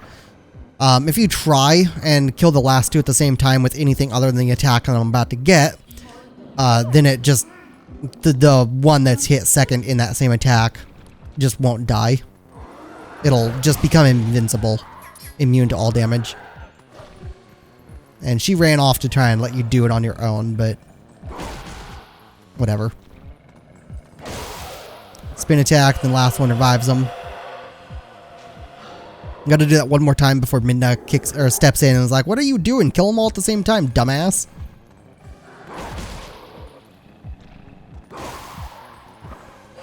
revive. Yep, then Minda's here. Now I get the attack range thing. There we go. And then attack will pretty much be what you end up using for just about every enemy now as Wolf Link. Because it is a strong attack to use on them. Not just those, but like the little goblin guys or whatever the fuck they are. I think they're bokoblins or something. I don't remember what they are. The type of goblin guys I was fighting before them. I'll have to check this. This is where I get the vessel thing. The vessel I mentioned in Skyward Sword for collecting things. Except in this, there's no time limit. You don't have to stay hidden or anything. You just run around, kill bugs, and collect stuff. So it's better in this than it is in Skyward Sword. A lot fucking better. And there's a lot fewer of them. Whoops. Whoops, wrong button. There we go, that thing's dead. Oh, yeah, dig. You don't have to dig, I think it's money. And yeah, you can sometimes find a heart. These things, if they're underground, you have to dig them up. If they're on a wall, you have to hit the wall.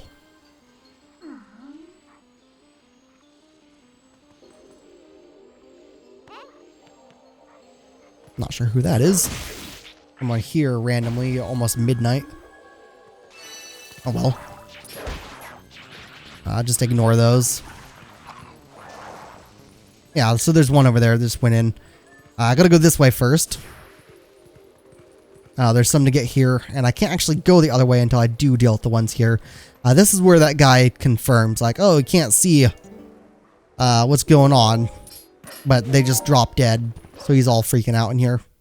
You'll see that in a sec. So I drop down. You can see there's nothing there, then you have to actually use the sense and listen. So this is all, what's with the bugs? Those aren't normal. They're so big, so weird, so creepy. Come on, get away, bugs, shoo, get out of here.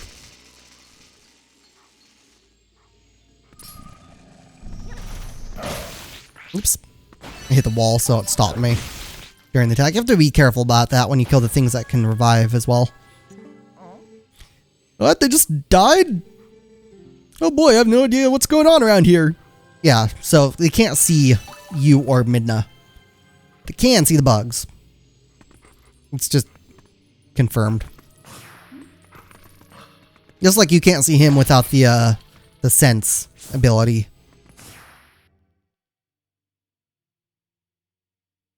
You can just see like this floaty orb thing. They don't see the floaty orb thing though, as far as I'm aware, because there's no mention of it anywhere. There is this way you can go as well. I don't remember where this leads. I think this actually, whoops, I didn't mean for that to happen. If I remember right, this actually leads out of the forest. So I'll have to go there after I complete the forest dungeon. But that place will be another, I'll have to go into Hyrule Field as Wolf Link first, and that's where I'll find the wooden sword on the ground. So let's run over this way. And that the guy who knocks you out at the start of the game and brings you to become Wolf Link, this spot I have to dig right over here. The guy and has you become Wolf Link, riding some warthog thing. I skipped the cutscene showing him, but later on you have to fight him.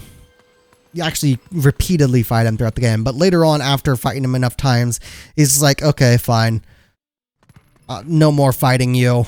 I'm now on your side. I follow the strongest. Like, oh, okay, so he doesn't really hold any real allegiance or belief. He just follows whoever's strongest. Whatever. He's basically those, he is one of those guys from Skyward Sword that's usually on a bridge with a shield and kind of a pain in the ass to deal with. He's one of them. The only one in this game, though. And, he's not red either. I think he is like a purple-blue type color somewhere mixed there. I think more blue than he is purple. I don't remember. I'll have to fight him a few times in this game. And here's one on the wall. And gotta kill it. Eventually, when you're done killing all those bugs in Lake Hylia, there's going to be a boss version of them. I think it's the final time you have to find those bugs to kill them in the entire game is when you find the boss version of them. Nope, not that spot. I gotta go over here. You have to return through here as this poison is still here when you're no longer Wolf Link. And then you gotta use the lantern to clear away that poison because it's some evil stuff. And apparently light just makes it go away. But you don't have to worry about running out of oil during that because the way you first get through is with a monkey stealing your lantern and leading you through the place. Then the lantern's empty at the end of it, so you just need to refill the lantern after. Because you'll then need it during the dungeon. That's on the way to the dungeon for the forest for the first time.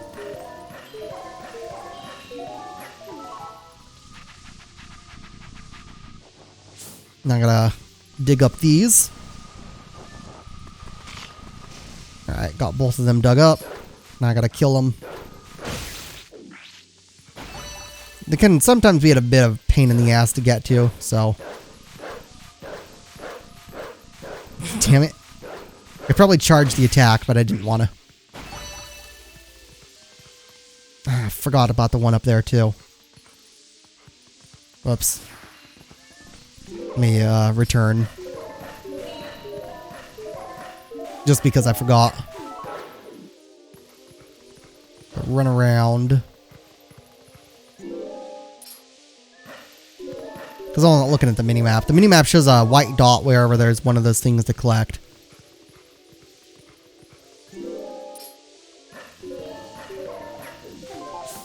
Yeah, there's actually two here, not one.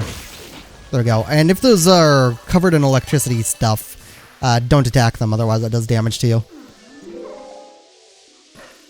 So just attack them when they're not covered in that electricity stuff. Getting through here is easy, though. Not sure if it's possible to get hit by those plant things on that unless you stay still long enough for them to get a second attack off.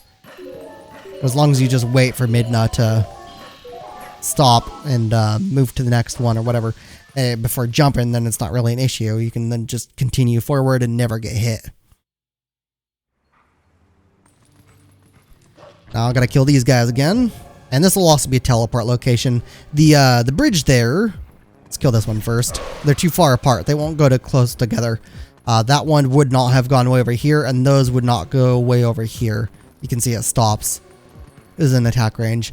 And later on, there will be more walls separating them instead of just an open space like that. But that bridge there is later used for... or that piece of a bridge, rather, is later used to repair a bridge in the game so you can get somewhere. And that's when you can already teleport. You have to teleport to this location and bring it over there. So I'll just have to try and remember that it's near this poison gas area. And up here, I don't think I can go this way yet. It just won't let, yeah, it won't let me go this way yet. You'll eventually have to return here as Wolf Link when you go and get the Master Sword. Well, you have to transform... Oh, wait. Yeah, you have to return as Wolf Link. I don't think you're able to actually transform whenever you want until after you get the Master Sword. Because if I remember right, that forces the shit out of you. And lets you actually use that shard whenever you want to transform. So basically, you touch it on the Link and you transform it into the wolf. Because there's going to be a point where you're Wolf Link outside of the Twilight stuff like this too. Kind of like you were in the village before I entered this area. And there won't be another area like this to enter after that point. You just have to go and get the Master Sword to cure yourself of it. Then use the form to your own advantage.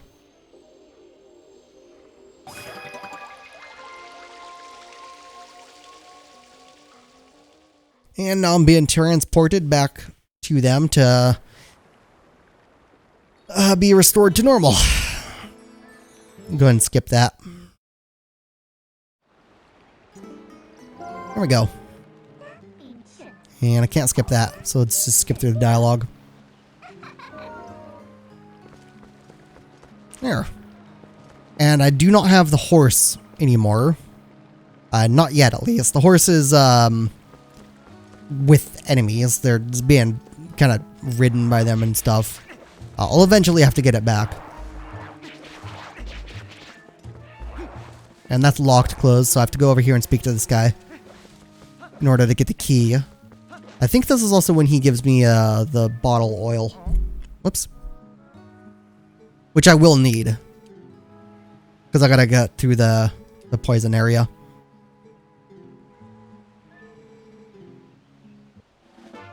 So he gives the key, then he's gonna sell the bottle, right? Yeah, so buy that.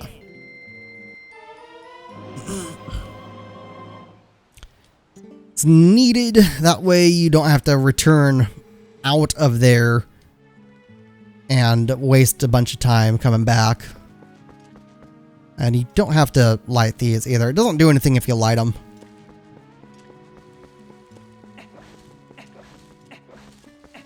So let's go ahead and unlock this gate. Walk through. You can actually mess with this if you touch them too. I forgot to show that the first time I went through this area. But I should have been, or through the other locked gate actually. But whatever, it should have been kind of obvious because they did move around a little bit. And there's the door in the castle. You don't need the lantern through here. You could darken it so you can't see and then actually need the lantern, but not really necessary. If I remember right, this sword also has a little bit longer range than the wooden sword does for its attack. Then I think the Master Sword also has a slightly longer range than that. I don't think it's enough to hit the... Oh, is it? I don't remember. Almost enough to hit it. It's still not quite.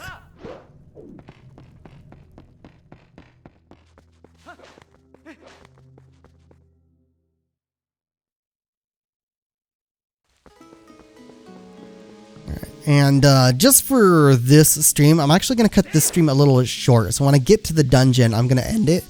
Then I'll go through the dungeon and do more on the next stream. But there's other stuff I want to do today. And I also haven't decided what I'm going to have for my dinner. Oh yeah, I got to take the lantern out here to trigger this cutscene. If you can't figure out what you're supposed to do in this area, it's because you didn't pull out the lantern. You have to have your lantern lit to get here. And just... or not to get here. You have to have your lantern lit in order to get through here. So just walk up to this little busted dock or bridge or whatever and pull out your lantern and then follow the monkey. And on the way, just don't stand in any of the purple gas.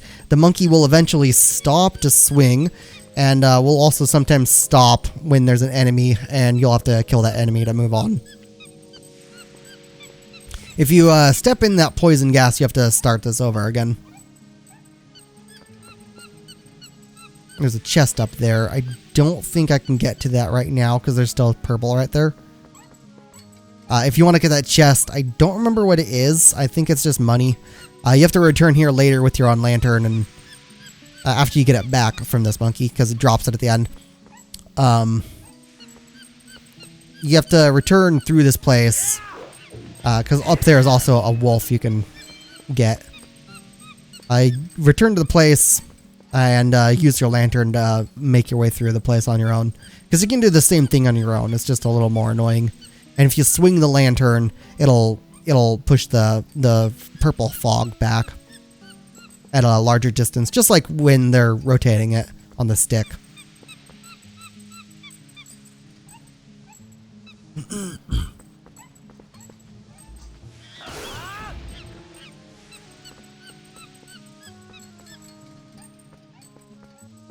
But yeah, it really is just like a natural progression of Ocarina of Time.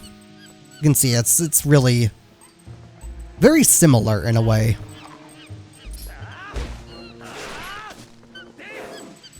So if you haven't played this and you have played Ocarina of Time, I still suggest you play it. Just, yeah. It's good. Obviously, I don't think there's a Switch port of it. I'm not sure if there will be a Switch port of it. So you'd have to have a Wii U. So go ahead and pick that back up. You can't actually just walk over it to automatically pick it up. You have to go up and pick it up. I got the lantern back. Let's go and whip the lantern, then the oil. Pull out the lantern, then fill it. Otherwise, you drink the lantern oil. Which is what I accidentally did when I first got this game on GameCube.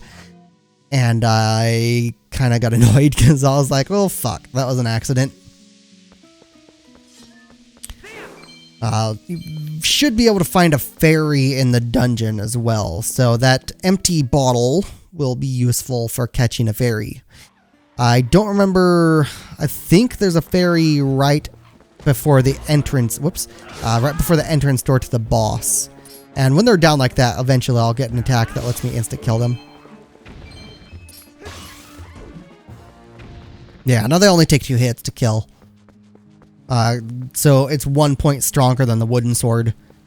Then the Master Sword is 1 point stronger than this. And here's the first Wolf Link from the Ocarina of Time version of Wolf Link.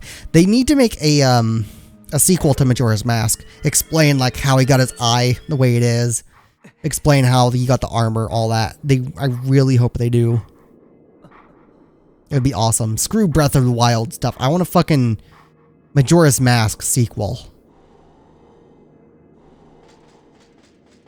There's enough technology now they could actually show him aging. And, like every time you go through a dungeon or something, like you age and you go through and like show this armor. Like what is all this armor supposed to be? All that. Like where'd he get it? What is that sword? Is that just, the Kakiri sword after the gilding was replaced or something? I don't know. But that's what they need to do. Like, I want to see a sequel to that. Because it's obvious, like, he went through some sort of a war or some shit. Some big-ass battle. Like, show how he lost his eye. Like, make him go through one more fucking fight against some other enemy. Not Ganon, but someone else. Like, further into the dimension or the reality or whatever he stumbled into to get to the Majora's Mask events. Make him actually find Navi at the very end and have to fight to get them back and lose his eye during that fight. And finally get to her and then like die at the end or some shit. I don't know. That'd be fucking awesome. Just some epic end of the story for that version of Link would just be an amazing thing to have.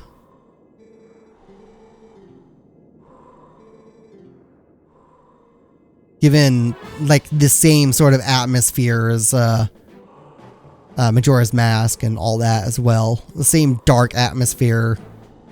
The full lives people have and all that. But without the time restriction. Oh yeah, and this is the finish attack, the instant kill thing. You knock him down, then you insta kill him.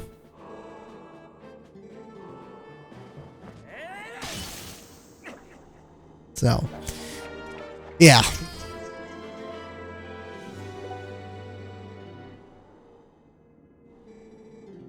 You'll occasionally find them throughout.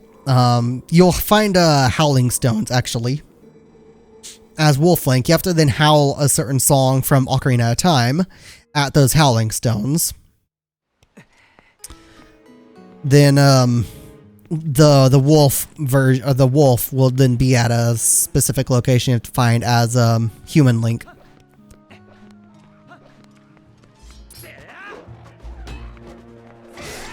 Oh yeah, I guess shield is automatically held out when you Z-target, huh? So I don't know what is that, but oh wait, no, that's no, it's this button. What does that button do? Why does that button not do anything? ZR doesn't do anything for some reason. Oh wait, ZR is functioning as A some reason. It's odd. Why is that functioning as A? Huh. I want to see something real quick. Collections and save. Yeah, I'm not using an amiibo. I don't have it with me. It's sitting over on the window between my front room and kitchen. Motion controls are off, but what about...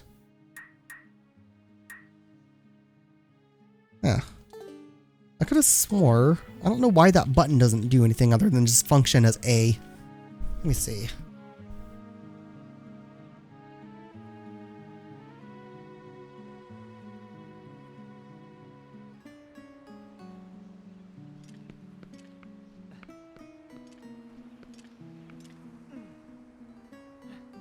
Yeah, I don't know.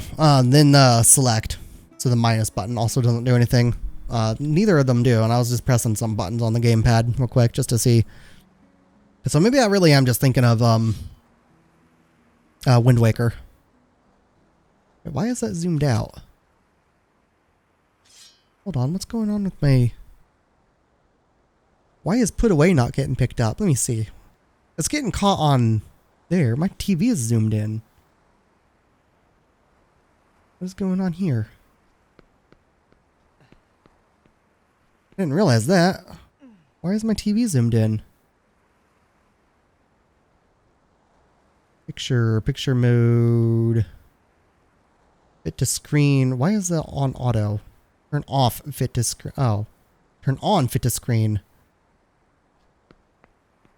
I didn't realize that. My TV was zooming stuff in. I guess some reason just that's odd. Now I can see the stuff on the left and right a little bit better. So most of the Y, almost all of the Y on Put Away was getting cut off, and the mini map there was actually going in. So the bottom left or the bottom of it and the left side were right at the edge of the screen. So it was cutting off just a tiny bit of the game and zooming it in.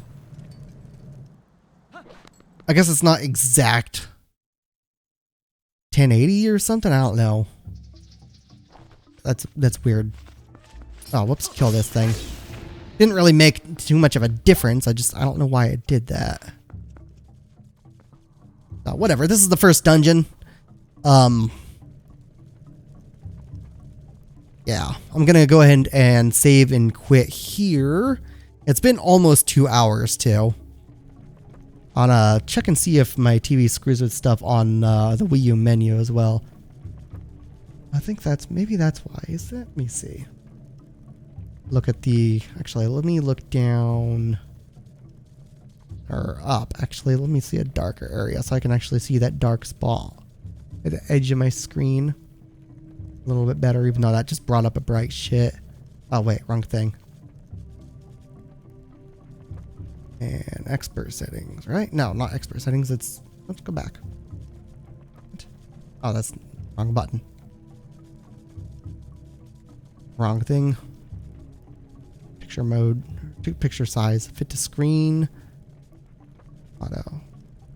Like I said, it's not film. It's not missing any of the edge there. That's odd. Huh. Yeah, if I turn off fit to screen on my TV, then it fucking zooms stuff on or zooms stuff in. If I turn it on auto, then it also just automatically turns it off. But with it on, then it zooms it back out and it shows it. That's odd. It seems backwards. Whatever. So anyways, let me go ahead and save. Then go to the Wii U menu real quick. Save on U. Then continue playing? No. So I'll be doing this dungeon on the next stream. So let's go ahead and close software. Yes, close. It's also a game I can actually play through. All except for maybe 1 or 2 mini games. Through entirety of as using motion interpolation on my TV. Let me check. This Wii U menu settings, picture size, Hit the screen off. Oh, it zooms in there too. That's weird. Wonder why. It doesn't do that on my media computer. Interesting. Oh well, maybe it'll remember stuff. So let me go ahead and turn that off. So after I plug my controller back in so it can charge.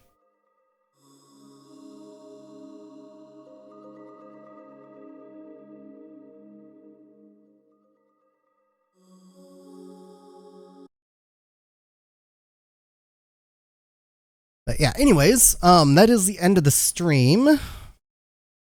Let me go ahead and move my mouse around. And double check that again. Anyone who stopped by, I'm not sure if anyone did, but if you did stop by, thanks for stopping by. Anyone who watching this on YouTube, thanks for watching, and next week...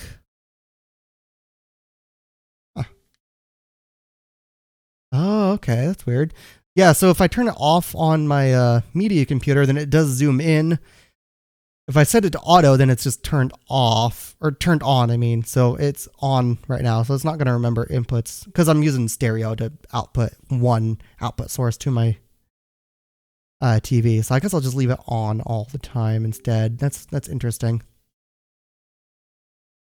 Unless 4x3 stuff will stretch it. I'm not sure. If that's the case, then I'll just fucking disable it.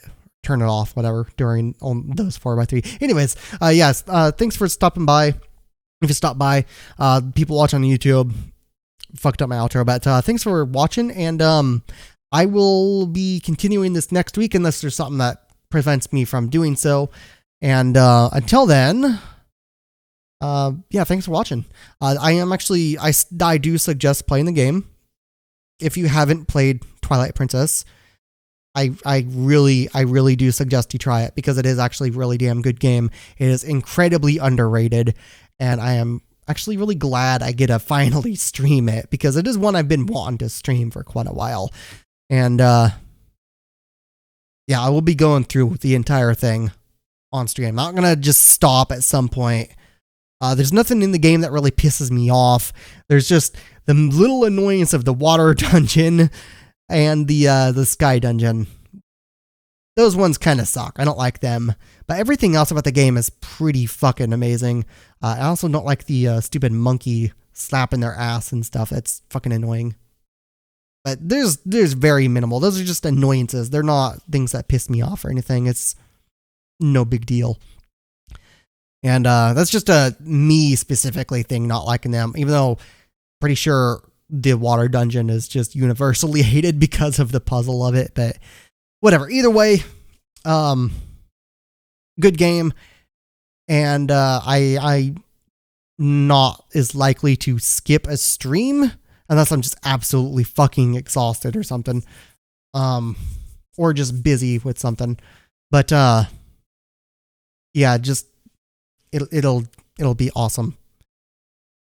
I do really want to get the stream of this game done. So I'll see you guys next week. Till then, bye for now. And thanks for watching.